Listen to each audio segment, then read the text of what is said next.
اور اگر ہم انسان کو اپنے پاس سے نعمت بخشیں پھر اس سے اس کو چھین لے تو نا امید اور ناشکرا ہو جاتا ہے، اور اگر تکلیف پہنچنے کے بعد آسائش کا مزہ چکھائیں تو خوش ہو کر کہتا ہے کہ سب سختیاں مجھ سے دور ہو گئی۔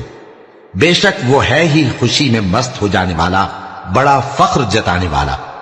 ہاں، جنہوں نے صبر کیا اور عمل نیک کیے یہی ہیں جن کے لیے بخشش اور اجر عظیم ہے۔ تو شاید تم کچھ چیز وہی میں سے جو تمہارے پاس آتی ہے چھوڑ دو، اور اس خیال سے تمہارا دل تنگ ہو کہ کافر یہ کہنے لگیں کہ اس پر کوئی خزانہ کیوں نہیں نازل ہوا، یا اس کے ساتھ کوئی فرشتہ کیوں نہیں آیا۔